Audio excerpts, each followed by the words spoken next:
Hello guys, welcome back to this channel. Guys, in this video we are going to talk about PSU Bank's breaking news. But starting करने से पहले आपसे request करूंगा, if you are visiting this channel first time, please make sure to hit the subscribe button and press the bell icon nearby that to get notifications for each videos. तो इस video में आप लोगों को जैसा कि मैंने बताया PSU से जुड़ी हुई एक ब्रेकिंग न्यूज़ है। गाइस, आप लोगों को पता है भारत सरकार की फाइनेंस मिनिस्ट्री की तरफ से फिस्कल ईयर 2022 के लिए 3 बहुत बड़े अनाउंसमेंट किए गए थे बैंकिंग सेक्टर को लेकर के। सबसे पहला अनाउंसमेंट था बैड बैंक को लेकर के। गवर्नमेंट ऑफ इंडिया चाहती है कि एक ऐसा बैंक बनाया जाए जो भारत के जितने बैंक्स हैं उनकी एनपीएस को यानी बैड लोन्स को एब्जॉर्ब कर सके, ताकि बैंक्स की बैलेंस शीट जो है क्लीन दिखे। दूसरा सबसे बड़ा स्टेप है वो है प्राइवेटाइजेशन का।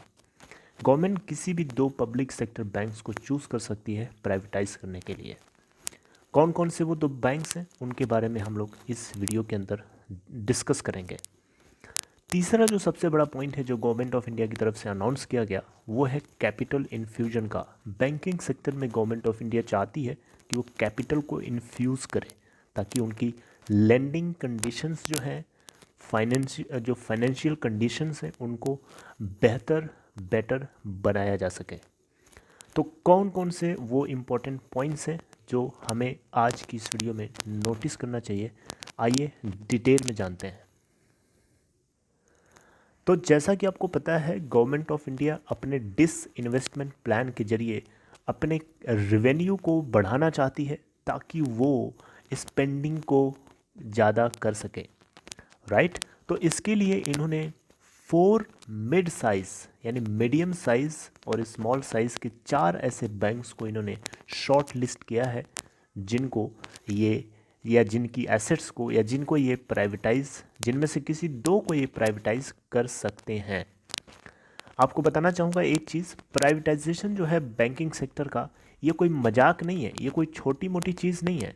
ये एक बहुत बड़ा चैलेंज होगा, क्योंकि यहाँ पे अगर ऐसा होता है तो यहाँ पे हजारों लाखों लोगों की नौकरियाँ हैं, लाखों लोग इसमें एम्प्लॉयड हैं, उनकी जॉब रिस्क पे है। पॉलिटिकली ये चीज़ रिस्की होगा, ये इतना आसान काम नहीं है जितना बोलने में लग रहा है, राइट। तो इन सभी लोगों की जॉब जो है रिस्क पे है। लेकिन इसी बातों को ध्यान में रखते हुए प्राइम मिनिस्टर नरेंद्र मोदी की जो एडमिनिस्ट्रेशन है वो एम कर रही है कि वो सेकेंड टियर के जो बैंक्स हैं, यानी जो मीडियम साइज़ से स्मॉल साइज़ के बीच के जो बैंक्स हैं, उनको ये एम कर रही है ताकि उनको प्राइवेटाइज किया जा सके, ऑलराइट। क्योंकि वहाँ पे एम्प्लॉयज़ की संख्या उतनी ज़्यादा नहीं है जितनी कि उससे ऊपर टियर 1 के बैंक्स में है। आप मेरी बात को शायद समझ पा रहे हैं। वो 4 बैंक्स के आपके सामने नाम लेना चाहूँगा। वो 4 बैंक्स हैं बैंक ऑफ महाराष्ट्र, दूसरा बैंक है सेंट्रल बैंक ऑफ इंडिया, तीसरा बैंक है बैंक ऑफ इंडिया, चौथा बैंक है इंडियन ओवरसीज बैंक, ऑलराइट।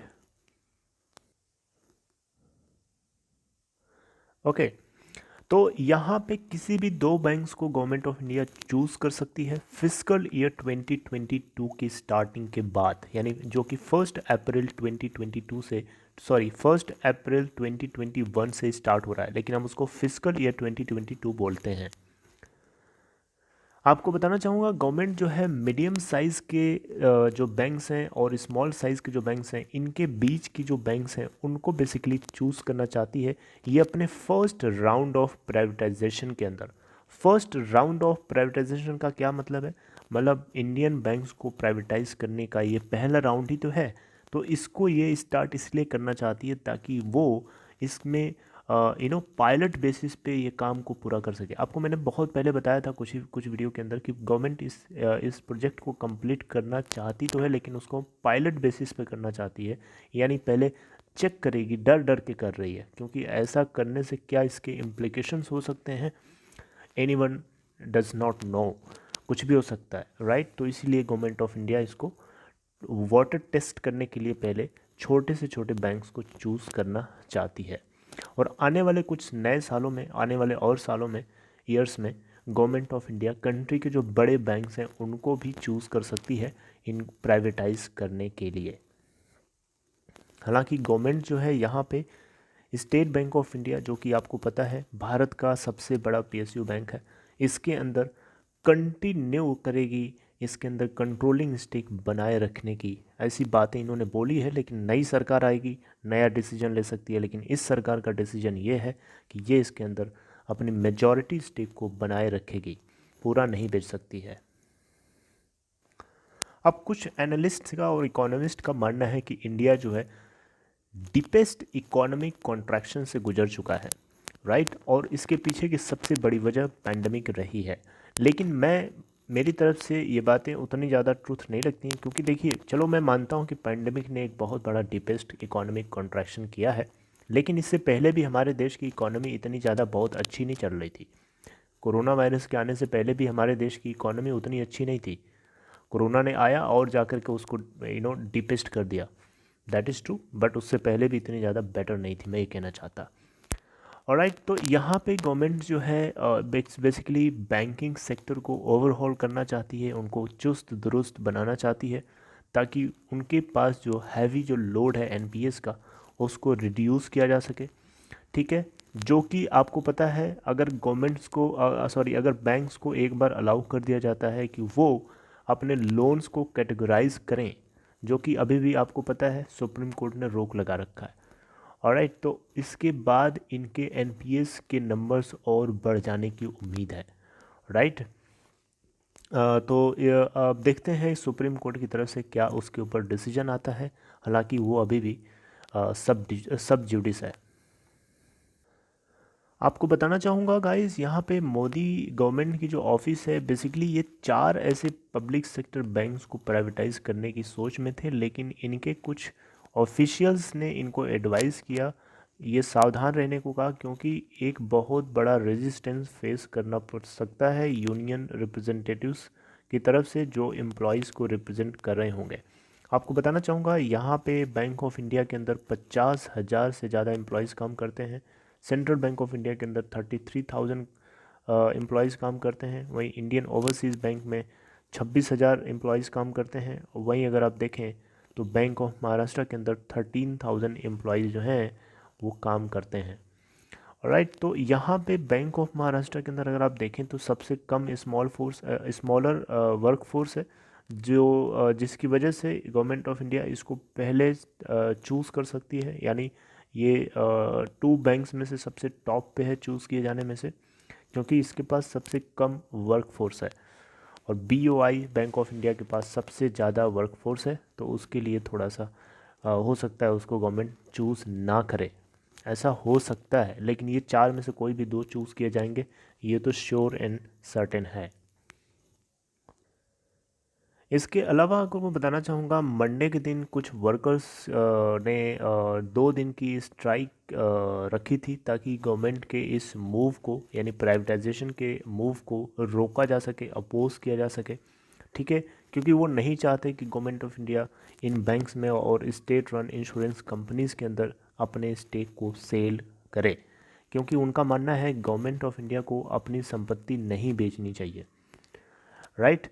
तो यहाँ पे गवर्नमेंट सोर्सेज के अकॉर्डिंग देखा जाए तो ये जो एक्चुअल प्राइवेटाइजेशन है बैंकिंग सेक्टर का, वो अभी आज से 5 से 6 महीने बाद ही स्टार्ट हो सकता है, क्योंकि ये इतना आसान भी नहीं होगा, राइट। तो और बहुत सारे फैक्टर्स हैं, जैसे कि कुछ फैक्टर्स में से जैसे सबसे पहला बड़ा फैक्टर है वो नंबर ऑफ़ एम्प्लॉयज़ का, राइट। दूसरा सबसे बड़ा फैक्टर है वो है pressure of total trade unions, यानी जो ट्रेड यूनियंस हैं उनका एक बड़ा प्रेशर है जो गवर्नमेंट को फेस करना पड़ सकता है। इसके अलावा अगर आप देखें तो पॉलिटिकल रिपरकशंस हो सकते हैं, यानी इन सारी चीज़ों के जो इम्पैक्ट होंगे वो प्राइवेटाइजेशन के फाइनल डिसीजन को इम्पैक्ट कर सकते हैं। अभी गवर्नमेंट ऑफ इंडिया इस होप में है कि रिज़र्व बैंक ऑफ इंडिया जो है इंडियन ओवरसीज़ बैंक के ऊपर जो लेंडिंग रिस्ट्रिक्शंस लगा रखे थे उनको छोड़ सकती है, यानी उनको हटा सकती है, क्योंकि बैंक के लेंडिंग परफॉर्मेंस या फाइनेंशियल जो उसकी सिचुएशन है उसके अंदर इम्प्रूवमेंट देखने को मिला है, जो कि इस बैंक को प्राइवेटाइज करने में काफ़ी मदद कर सकता है गवर्नमेंट ऑफ इंडिया को। कुछ इकोनॉमिस्ट के अकॉर्डिंग अगर देखा जाए तो यहाँ पे या कुछ इकोनॉमिस्ट जो है इस तरीके की बात कर रहे हैं कि गवर्नमेंट ऑफ इंडिया को इन छोटे और कमज़ोर बैंक्स को बेचने से कोई ज़्यादा प्रॉफिट नहीं होने वाला है, कोई ज़्यादा उसको रेवेन्यू नहीं मिलेगा। इसकी जगह पे इसकी जगह पे गवर्नमेंट ऑफ इंडिया को बड़े बैंक्स को बेचना चाहिए। और बड़े बैंक्स कौन कौन सजेस्ट किए जा रहे हैं इकोनॉमिस्ट की तरफ से, वो हैं पीएनबी और बीओबी यानी Punjab national bank and bank of Baroda. ठीक है, स्मॉलर बैंक्स के सेल करने से गवर्नमेंट ऑफ इंडिया को ज़्यादा कुछ रेवेन्यू जो है उसके बजट इन स्पेंडिंग को लेकर के नहीं रिसीव होने वाला है। राइट, तो गवर्नमेंट ऑफ इंडिया बेसिकली देखा जाए यहाँ पे तो इन छोटे बैंक्स को पायलट बेसिस पे इस काम को अंजाम दे रही है, ताकि इससे उसको एक्सपीरियंस हो, ताकि आने वाले और सालों में और ईयर्स में वो और बड़े बैंक्स को भी प्राइवेटाइज कर सकती है। राइट, मैंने आपको ये चीज़ पहले स्टार्टिंग में स्टार्टिंग वीडियो की स्टार्टिंग में मैंने आपको बताया था, आपने नोटिस किया होगा। ओके गाइस, सो ये एक अपडेट थी जो एक बहुत बड़ी न्यूज़ है, एक बहुत ही बड़ी सेंसेशनल न्यूज़ है। हालांकि इन चार में से किसी भी दो को गवर्नमेंट ऑफ इंडिया चूज़ कर सकती है, और अभी भी ये पूरी तरीके से मैटर जो है वो पूरी तरीके से पब्लिक डोमेन में नहीं है, लेकिन गवर्नमेंट के कुछ सोर्सेज और ऑफिशियल्स के जरिए ये बातें लीक हो जाती हैं। तो वो मैं आपको एक मनी कंट्रोल के आर्टिकल के जरिए बताने की कोशिश कर रहा था। So I hope you guys like it. अगर आपको इन्फॉर्मेशन अच्छी लगी तो आप इससे जुड़ी हुई चीज़ों को पाने के लिए कनेक्टेड रहिएगा इस चैनल से, और इन बैंक्स को बेसिकली आप रडार पे रखिए, क्योंकि इन बैंक्स में से किसी भी दो को तो पक्का चूज़ किया जाना है। राइट, जिसमें BOM बैंक ऑफ महाराष्ट्र के होने की सबसे ज़्यादा प्रोबेबिलिटी है। उसके पीछे क्या कारण है मैंने आपको ऑलरेडी डिस्कस किया इस वीडियो में। So this is all. अगर आपको डीमैट या ट्रेडिंग अकाउंट ओपन कराना है तो डिस्क्रिप्शन बॉक्स में देखें, आपको एक लिंक मिलेगा, उसे लिंक को क्लिक करिए और अपस्टॉक में अकाउंट ओपन करा सकते हैं। See you next time guys, till then take care, all the best.